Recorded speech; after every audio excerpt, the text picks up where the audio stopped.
Всем привет, канал Польза.нет, OnePlus 13 китайский топили. Сейчас идем топить глобалочку. Умрет, нет? Так, напоминаю, что здесь есть фишка из разряда того, что можно влажный экран нажимать. И я подтверждаю, что можно. И я не хочу, чтобы за штуку евро аппарат у меня утонул, но для чистоты эксперимента нормально поснимаем. Напоминаю, что подобные вот эти экзекуции лучше делать в специальных чехлах для съемки. И все эти извращения с IP68 и остальным, это, конечно, плохая идея, особенно когда оттуда пузырьки выходят. И вот так примерно вы сможете снимать на этот смартфон. Хочу отметить, что он, кстати, доснимал. Вот по поводу влажного экрана все. То есть он работает. Ну да, она не идеальна, конечно, но все равно. Вот он, влажный экран, как они и обещали. Умрет или нет, расскажу в ролике. Ну а так, китайца топил, глобалку топил.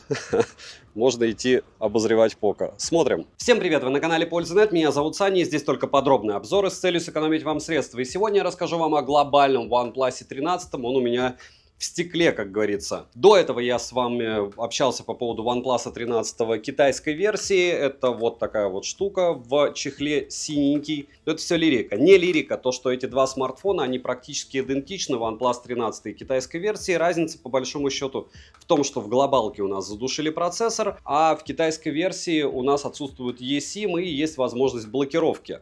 Но поподробнее, разумеется, расскажу в конце. Для того, чтобы вам не было скучно, китайскую версию OnePlus 13 я сравнивал с Xiaomi 15, Xiaomi 15 Pro я сравниваю уже с глобальной версии данного аппарата. Насколько он хорош, видео вы увидите сейчас. Исходники фото скачивайте в моей личной телеге, хотя сравнение для вас минимальное сделаю. Но те, кто любит фотографию, по-любому должны сами для себя решить, какой из аппаратов им больше подходит, потому что у всех разные сценарии использования. Про плюшки этого смартфона: почти прямой экран, к сожалению, здесь есть небольшие закругления, и в чехле это не особо лично меня радует, и многих других пользователей тоже не особо это удобно. Быстрый Type-C-шник, защита от влаги IP68-69, и OnePlus всегда классные. Последний процессор, больше 2 миллионов баллов в Antutu, супер быстрая внутренняя память, классное ПО, лично мне оно нравится, очень много других прелести, о чем вы узнаете в ролике. Напоминаю, что исходники фотографий с этого смартфона в моей личной телеге можете скачать. Прожарки китайского OnePlus в играх и в синтетике на канале Польза стримы. И обзор одним кадром я сделаю, скорее всего, либо на этот, либо на китайский смарт, в китайской реинкарнации OnePlus 13.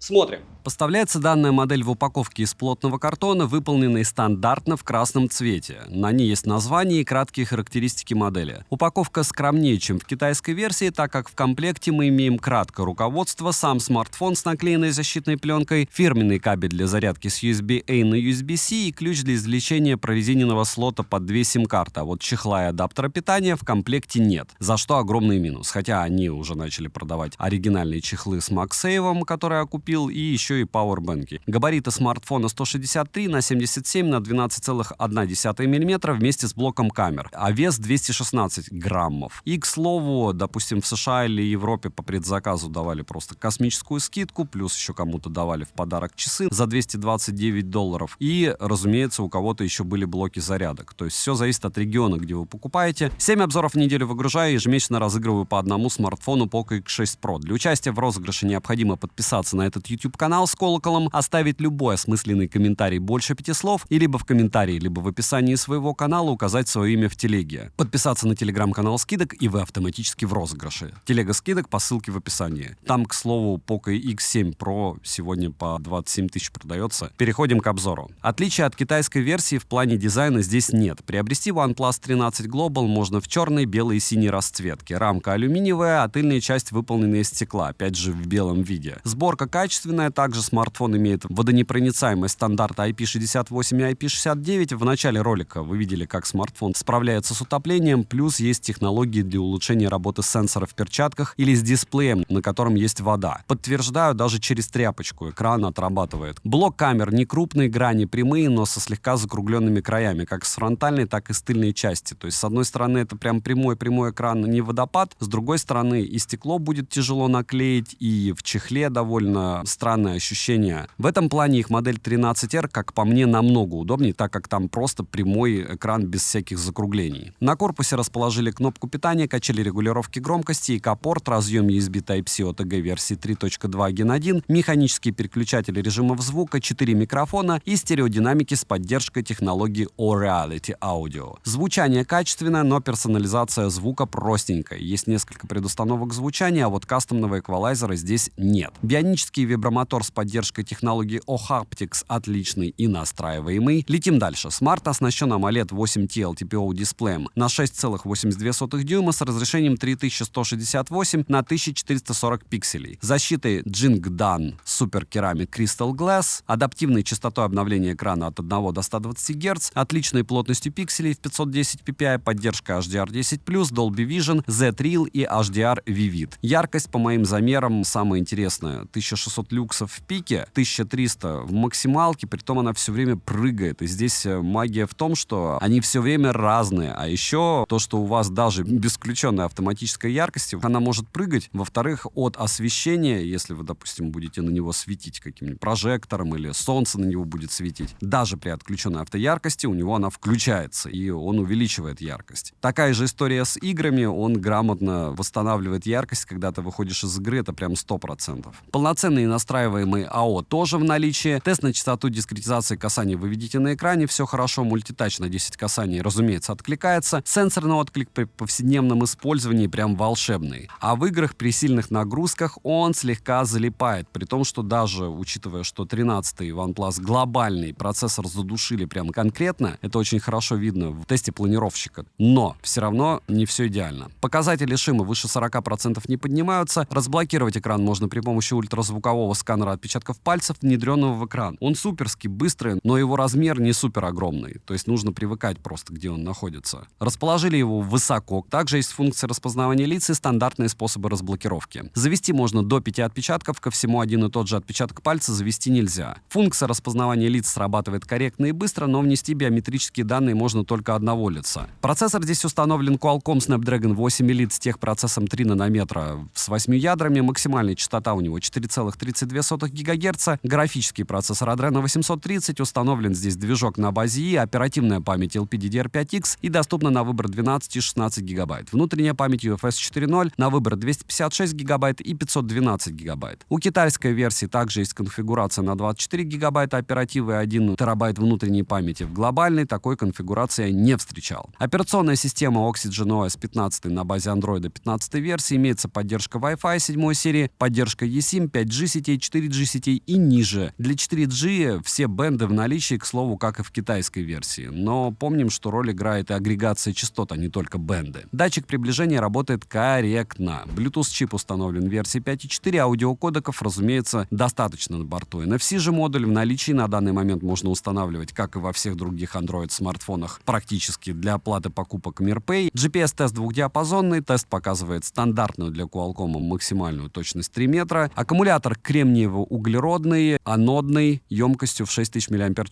PC-марки он также примерно, как и OnePlus 13 на китайской версии, показывает 6 часов 43 минуты, при том, что хочу отметить, что в Work Performance китайский смарт показывал 15 тысяч баллов, а глобалка 18 600. И это прям очень странно. За 43-45 минут он заряжается, хотя должен заряжаться а-ля за 37. Поддерживает он помимо этого еще быструю зарядку на 100 Вт, разумеется, беспроводную до 50, реверсированную до 10 Вт. Ее нужно отдельно, кстати, активировать в меню. За 1 час просмотра видео на YouTube смартфон тратит в среднем 3% заряда. В играх же за час уходит в среднем от 20 до 25% заряда. По поводу игр обязательно смотрите прожарки, потому что я китайскую версию прожаривал и глобальную версию тоже прожаривал на канале для стримов. Перейдем же к тестам. В тротлинг-тест смартфон проходит со следующими цифрами. 296 гипсов минимум, максимум 411 и в среднем 316 гипсов при 100 потоках при 60 минутах. Все, как говорится, максимально скромно. Разумеется, Geekbench он проходит не совсем волшебно, но и не совсем плохо. Сразу, повторяюсь, видно, что у него чуть-чуть подрезали мощностью процессора, потому что стабильность в том же Solar Bay стресс-тесте 71%, в Steel Nomad Lite стресс-тесте 71%, в Antutu он выбивает 2 274 000 баллов, и Storage тест показывает просто нереально крутые 216 тысяч. Переходим к камерам. Основной блок камер с тыльной части состоит из 3 сенсоров, LED-вспышки и направленного микрофона. Калибровка стандартная от Hasselblad, по-простому 50-50/50, то есть вы с ультраширика на основу на телевик можете переходить в 4К 60 FPS при записи. Это прям классно. Основной сенсор Sony Elite 808 на 50 мегапикселей с апертурой 1.6, фокусным расстоянием в 23 мм и оптостабом. Сверхширик Samsung GN5 на 50 мегапикселей с углом обзора в 120 градусов, апертурой 2.0, фокусным расстоянием в 15 мм, поддержкой макросъемки и автофокусом. Далее есть перископ Sony Lead 600 на 50 мегапикселей с апертурой 2.6, фокусным расстоянием в 73 мм и автофокусировкой, трехкратным оптическим зумом и оптостабом. Запись видео доступна в максимальном разрешении 8К 30 FPS и 4К 60 FPS, но вот 120 FPS для 4К нету. Ладно, не там супер качество, но могли бы хотя бы поддерживать те же функции, что были в прошлых моделях. Фронтальный сенсор же здесь Sony IMX615 на 32 мегапикселя с апертурой 2.4 и фокусным расстоянием в 21 мм, и он прям печален. В прямом смысле, в сравнении с конкурентами, я не знаю, что они сделали с фронталкой, надеюсь, что они ее допилят. Максимальное разрешение для съемки видео у фронталки 4К 60 FPS, как в Samsung с основного модуля на фронтальный или с ультраширика на фронтальный или еще с чего-то перейти невозможно в стоковых программах. Короткие примеры и сравнения вы сейчас увидите, только уже не с Xiaomi 15, как было в китайской версии, а с Xiaomi 15 Pro. Думаю, вам будет интересней.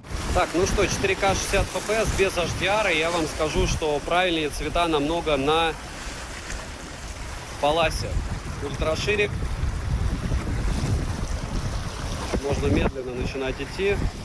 У меня со спины торчит селфи-палка. Давайте-ка попробуем X2 для интереса. X6, X10 и X10. Ну вот, если вам нужен X10, то не про OnePlus, а про Xiaomi больше. И двигаемся 4К 60 FPS на основной модуль. Оба смарта в чехлах. Не думаю, что это будет сильно влиять на усиление голоса. Усиление голоса не включено ни на одном из них. И я просто иду сейчас аккуратно, потому что уже чуть не навернулся, а сзади у меня еще селфи-палка торчит как рация. И никуда ее не убрать, потому что она огромная. И вот так примерно вы сможете снимать закат, движение. Легкая дымка есть, но в целом плюс-минус съемка одинаковая. Не считая цветов. По цветам Palace лучше. Видите, как контраст Xiaomi выкручивает просто лютейшим образом. И это мягко сказано, выкручивает. Так, и фронталки тоже без HDR, 4К 60 FPS. В принципе, в обзоре одним кадром сможете увидеть ту же самую локацию, если я буду его делать, но скорее всего буду. На основной модуль на штативе, а так вот если ходить в ручках снимать, ну мне здесь, кстати, больше нравится фронталка у Xiaomi, хотя это все очень на тоненького, и я не говорю про стабилизацию. Надо будет смотреть на компе, но на данный момент вроде бы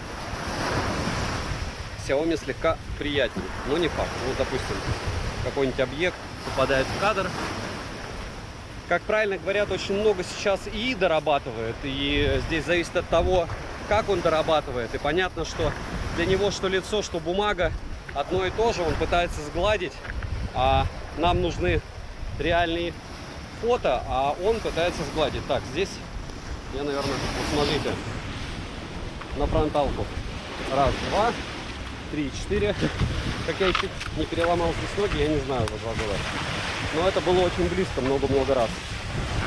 Чтобы у меня тапки как-то падали. Все, я еще живой. Видели, как поменялось, кстати, при съемке? Экспозиция не очень сыграла, мне кажется, у Паласа, и долго он подстраивал.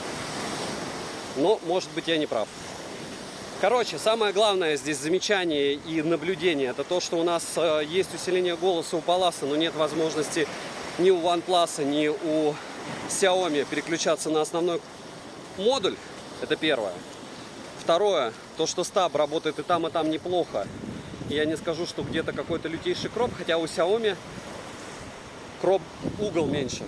Угол меньше, и он выкручивает контраст. Вот сейчас мы наблюдаем картину, когда потихонечку уходит солнце, и освещение становится все меньше.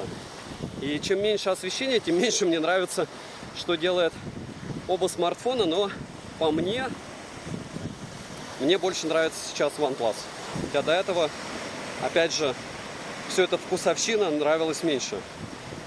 Смотрите сами, решайте сами. Мне главное не растянуться, а вы получите свой контент, если я не растянусь. И сможете сравнить, потому что очень многие снимают сейчас ролики. Понятно, что целесообразность их становится все меньше, если вы выгружаете их не на YouTube. Но все равно для дома почему нет? 4К 60 FPS, и если вы видите, кто-то стал опять воровать мои ролики на ВК или еще куда-то, они любят это делать, знайте, что то качество, что вы сейчас видите на ВК, оно очень сильно отличается от того, что в реальности, и тем более от того, что на YouTube. То есть на YouTube, если вы посмотрите, вы увидите одну картинку, а если вы посмотрите на каких-то других платформах, к сожалению, очень другую, особенно по видео. И в целом, опять же, ваш выбор. Если вы собираетесь приобретать себе смартфон, чтобы снимать ролики, допустим, на том же ВК, Дзене или Рутюбе, вы можете покупать смартфон за долларов 150. Этого, в принципе, будет достаточно, потому что там качество больше они просто не поддерживают для выгрузки. А если даже и будет выгрузка, у них сжатие такое, что разницы особой нет. Во всяком случае, я не вижу, может быть, видите вы. Экономия должна быть экономной. Так, основной модуль 4К 60 FPS, но немного видео у дороги. Я думаю, вам тоже будет интересно, как он в движении, кого снимает. Ультраширика 2 и немного урбанистики. Основа. Это был ультраширик X5, X6, X10, X10, X1, X1 и вот так, в принципе, X10, X10, сейчас будет 0,2 икса. Реально золотистый цвет, как на Xiaomi. Так, ну что, 4К 60 FPS, вообще примеров видео по минимуму. Почему? Потому что я на OnePlus 13 китайскую версию их надел миллиард и миллиард фотографий, исходники фоток на OnePlus глобальные в моей личной телеге. Я не знаю, зачем я делаю на Global. Ну, наверное, надо, потому что хотелось бы именно с 13, с 15. Вот это X5, это X6. С 15 Pro сравнить, потому что прямо скажем 15-му китайский OnePlus 13 прям конкретно проигрывал, прямо конкретно по видео. По фото не так явно, это X10, если что, против X6 и X10 против X10. Это вот кому важны телевики какие-то там суперские. Ну, во всяком случае, это приятное дополнение. Пусть лучше будет, чем не будет, правильно? Я про телевик. X10, X10. Ну вот так. Здесь завал вечный.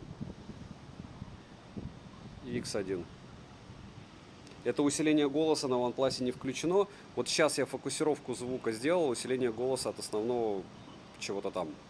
К сожалению, на фронталку не перейти. И 4К 60 FPS, фронталка. Ну вот, Xiaomi-шки нашли с кем соперничать, как говорится, потому что и то, и другое прям печаль.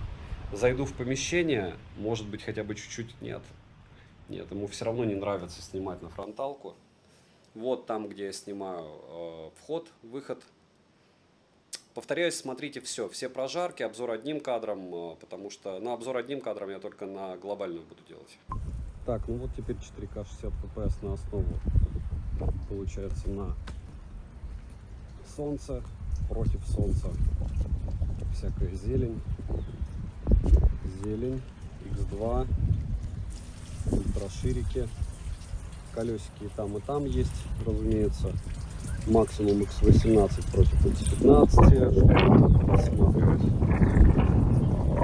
просматривать, вот, наверное, ради X15 против X15, против солнца, все противно, так лучше не снимать. Основа, ультраширик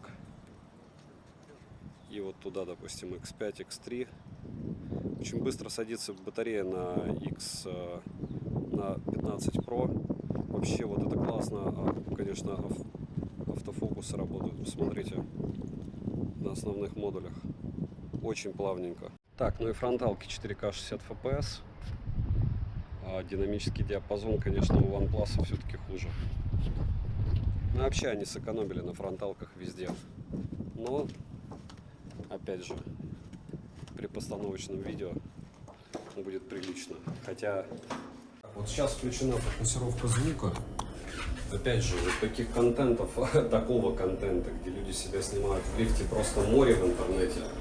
А фокусировку звука отрубаю у OnePlus. И сейчас 5 секунд. Вообще нелегкие смарты после всяких S24, Xiaomi 15, ультраширик, основа.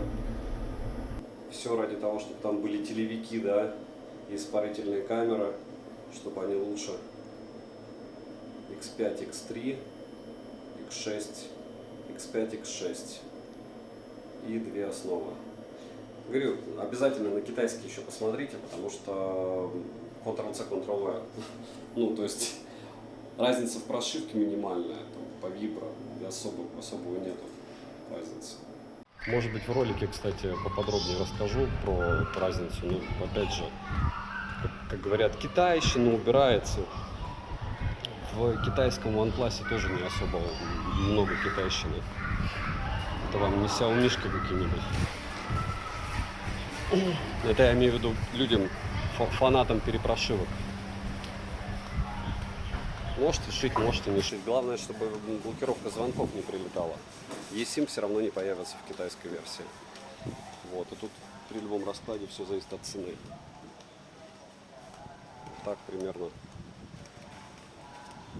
сможете записывать. Ну что, фронталка 4К 60 FPS. И что я хочу сказать, сегодня у нас был стрим, посвященный Poco X7 и X7 Pro, там еще была преза, мы его жарили. На основе пришло 1100 человек, а потом мне налили еще 10 тысяч человек ботов, и мы ушли на пользу стрима.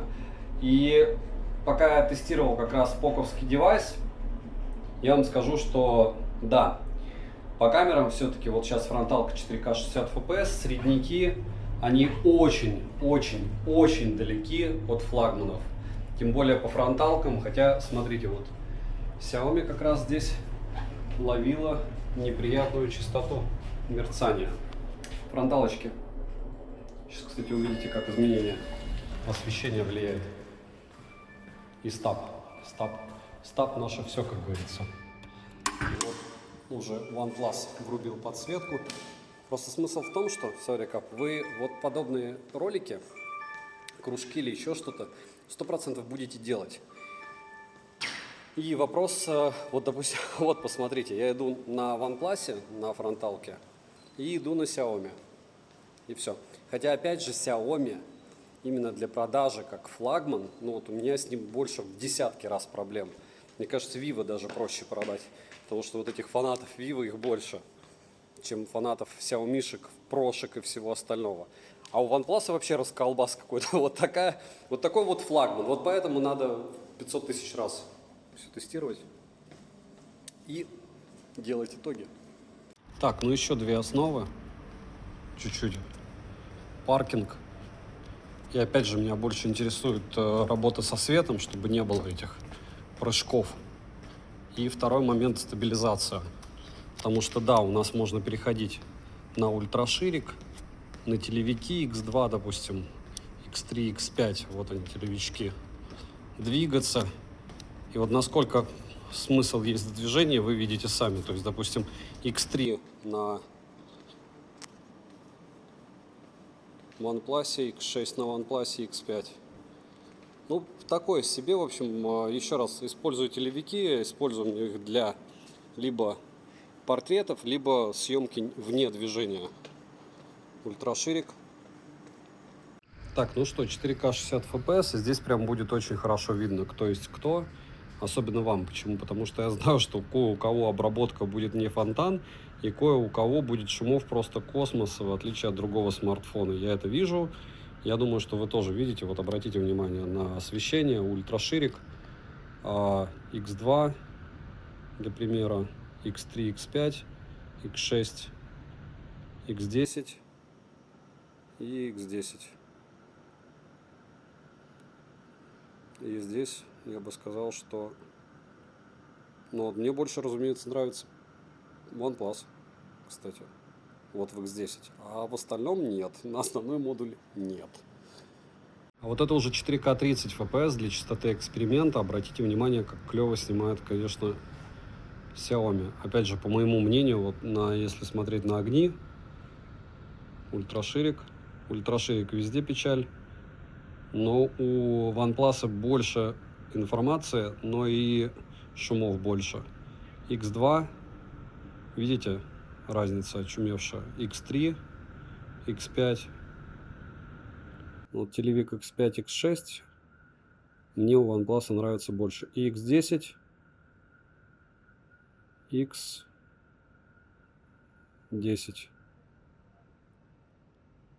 X1. Вот так. Да, кстати, основной атовизм это вот отсутствие 4К 120 FPS, потому что 60 FPS здесь есть, а когда-то мы видели позапрошлой вообще линейки, позапрошлой, по-моему, у Паласов, OnePlus'ов 4К 120 FPS, а теперь только 4К 60 FPS. И Xiaomi недалеко ушли. Где 4К 120 FPS? Где они? Что это за дичь? И основной модуль плавненько. Раз. Ультраширик. Плавненько. Два. И X2. X5, X6. Угу. Вот туда самое интересное. X5, X6.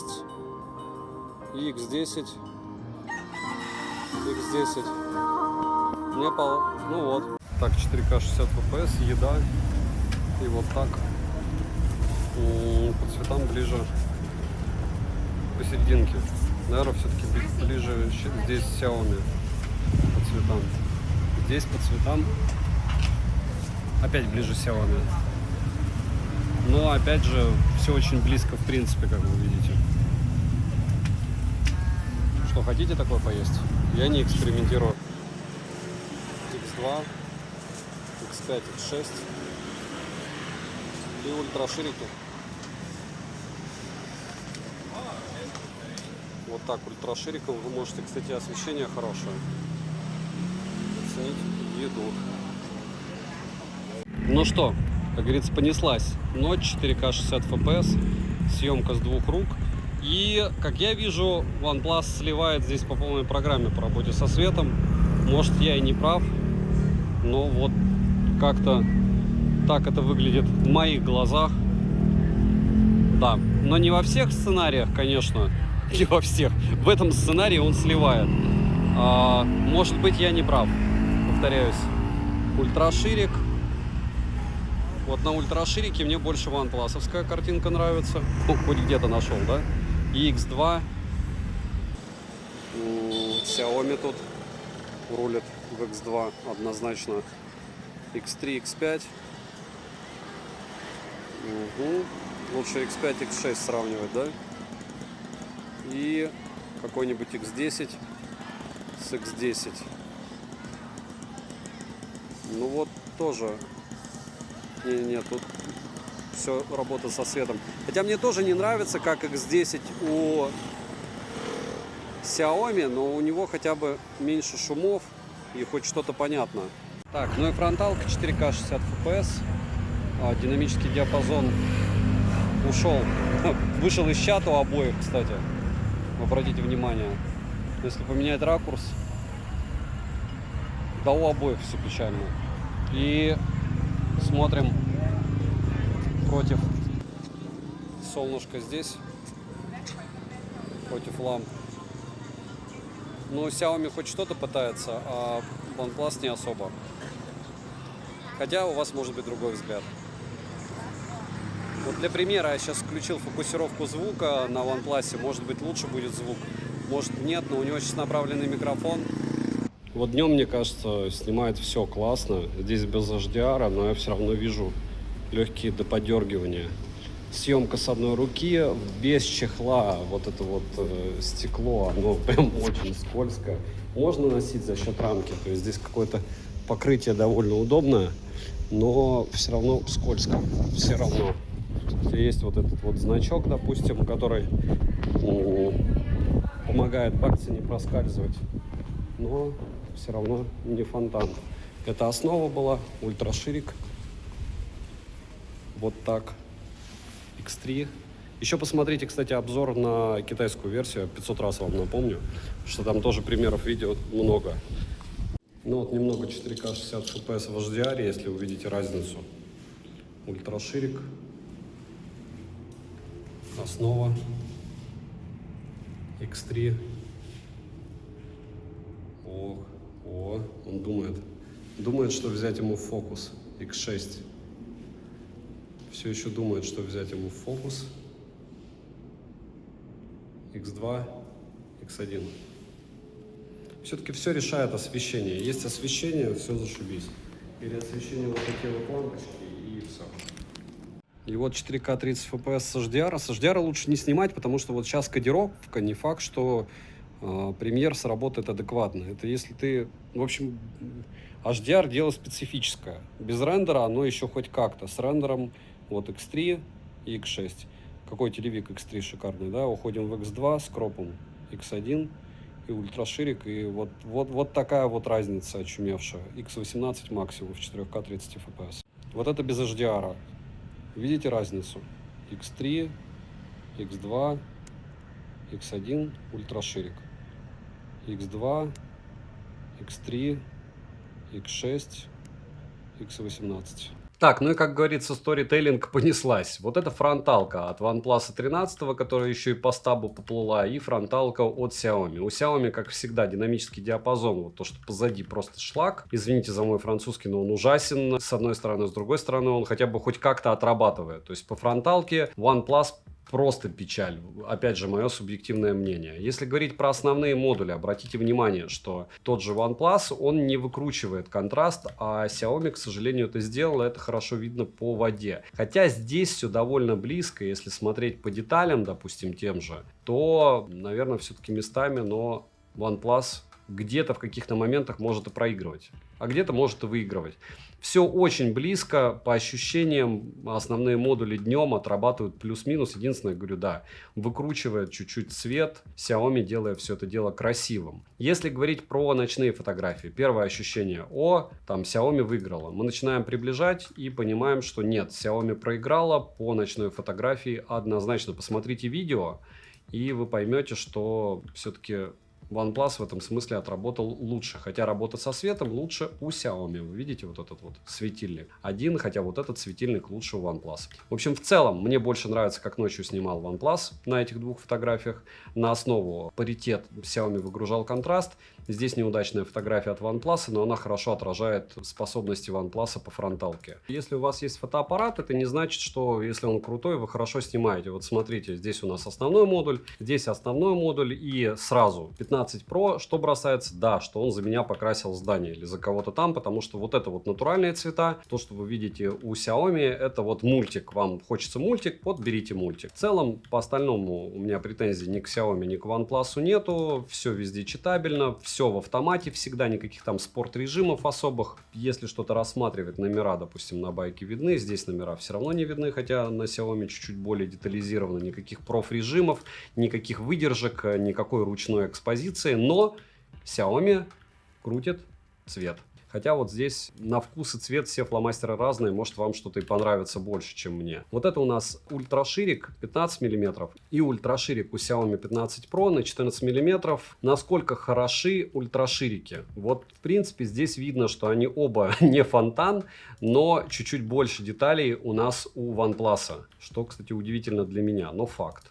Если говорить про замыленные края, мне кажется, еще и стаб не отработал у Xiaomi. Но вот я там стоял очень некомфортно. Как раз вот вопрос в том, что я стоял, меня долбили волны, скользкие камни. Два смартфона, ну невозможно всегда держать все в фокусе. Хотя нет, здесь это просто замыленные края. Видите, что-то в фокусе, что-то нет. В целом, и тот, и другой смартфон по ультраширикам плюс-минус одинаковый. Что бы я бы выбрал однозначно там, где больше деталей и где вот этот вот участок не так замылен. И ночная фотография. Почему ночные? Потому что в дневных все всегда хорошо и понятно, даже в смартфонах за $200. Вот оно, ночное фото у Xiaomi и у OnePlus. Что мы видим, что Xiaomi опять же выкрутила вот эти вот красные цвета, и все. И радуется. И мы рады за него тоже. По деталям и по всему остальному лучше, наверное, все-таки Xiaomi. И если копаться конкретно, то фотографирует Xiaomi в средней температуре по больнице, не в этих сценариях, все-таки лучше. Но там прям нужно, видите, не в автомате, а мозгом думать. А когда мозгом не думаешь, получается, что OnePlus лучше. Такая вот матрица. И шумов тоже на Xiaomi, как у OnePlus, море. Скачивайте исходники, делайте для себя выводы. Я уверен, что ваши выводы могут отличаться от моих. Минусы: мало настроек звука, присутствует перегрев, нет чехла, нет адаптера питания. Цену можете посмотреть по ссылке в описании к видео. Не забудьте подписаться на телеграм-канал скидок взаимопомощи и мой личный телеграм-канал по ссылкам в описании. Там много всего полезного. И резюмировать хотел бы я довольно просто и не мучительно. Смотрите, OnePlus 13, в чем его отличие от любых других смартфонов? Если вы берете, допустим, даже Xiaomi 15 Pro, нет, я не буду говорить вам про процессор, я вам скажу про вот эти вот магические наши кнопки питания и качели регулировки громкости. Сканер отпечатков пальцев находится довольно удобно, высоко, но сам датчик небольшой. Это не как старенький Vivo, помните, где там был, куда не ткнешь, он сразу разблокируется. Какие подводные камни? Первое. Это не игровой смартфон на 100%. Почему? Потому что те же iQOO Neo 10, iQOO 13 предлагают нам обходные зарядки, Asus предлагают триггеры. Здесь нет ни того, ни другого. В классическом смысле это не камерафон, здесь нет 4К 120 FPS. И по фото он сливает фотоимбочком из разряда Vivo, Oppo, и сравнивать смысла нет даже Xiaomi 15 Pro в каких-то моментах, но опять же это до такой степени специфика, что его суперсила, ну помимо того, что китайская версия может блочиться, так вот суперсила его в программном обеспечении адекватной фанатной базе, я считаю. Потому что я себя причисляю к фанату OnePlus, и я считаю, что все фанаты OnePlus адекватны. То есть я не буду говорить, что это лучший камерафон на рынке. Нет, но он снимает классно. У него еще, кстати, проблема, если вы не заметили, со звуком. И со звуком мне уже в 13-м OnePlus китайской версии говорили, на записи плохо, наверное, потому что топил. Топил я его после всего, и это то же самое. Ролик весь сделан, и потом я иду топить. Второй момент по поводу Vibro. Лучше, звук не лучший, но очень хороший. Если говорить про зарядки, и быстрые, и реверсивные, и всякое разное. И самое главное, к чему я подойду, все остальное вы можете увидеть и в стримах. Вот эти два смартфона, они идентичны на 100%, кроме eSIM. В HW Info я сейчас вам покажу самое интересное, потому что по большому счету, чего мы все ждем? Мы ждем, что у нас камера разная. Нет, они не разные. Так вот, вот здесь задушен процессор, здесь он не задушен. Но разницы особой нету.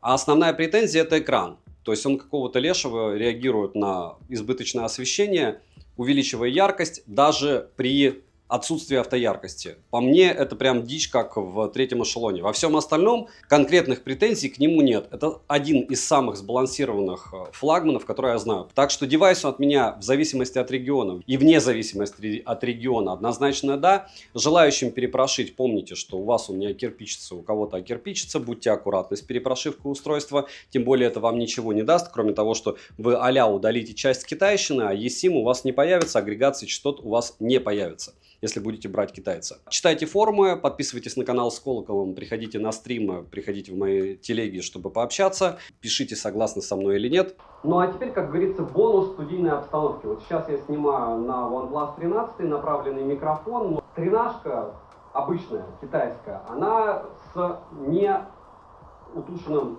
элитом. То есть здесь процессор не задавлен. В обычной тринашке, в глобалке, он уже задавлен. И вы можете сказать, я скажу, фу, как плохо. Но мы сейчас в онлайне на стриме гоняли Genshin при 60 FPS. Целый час. Температура до 39 градусов поднималась и у экрана, и у тыльной крышки. Он потратил только 20% заряда, FPS не сбрасывалось. И яркость сбросилась только до 8 сотен люксов. Да, Тач работал не супер-мега волшебно, но на данный момент это лучший смартфон, который я тестировал в подобной игре, которая является довольно противной, но уже оптимизированной и довольно тяжелой. Нет, это были не супер максимальные, это были рекомендованные настройки, но 60 FPS. По поводу связи и всего остального, я еще помучаю его и вот этот смарт китайский, и в личной телеге скину вам результаты тестов, допустим, тот же тест, допустим, с Wi-Fi. У меня гигабитный интернет, посмотрим, как модемы работают. Но по моим ощущениям, когда Гену качал это 30, по-моему, 37, OnePlus глобальный качал 50 мегабайт в секунду. Это прям сильно. На одном и том же Wi-Fi. опять же, когда я разоряюсь, какой он крутой, помните, что меня смотрит много регионов. Вот кто-то живет в Европе, они его заказали за 1000 евро, и еще 250 евро стоят часы, там 230, по-моему, или 250, бесплатно. И наушники еще за 100 евро кому-то сверху кидали. То есть в итоге они получили за 650 евро фулловый аппарат в глобалке. И это прям, да, это топ за свои деньги. В США то же самое, там еще ниже ценник. Все зависит от региона. Все зависит от региона. И я бы мог его ругать, но хотелось бы его хвалить. И помните, что мне нравится OnePlus, может быть, я где-то не объективен. Напишите, что Саня, тут нет никаких фишек, кроме вибра и кроме оптимизации. Поэтому вот такой-то смартфон лучше, чем он в эти деньги. И я с вами с удовольствием подискутирую. Подписывайтесь на канал с колоколом. Добра и удачи вам, дорогие друзья.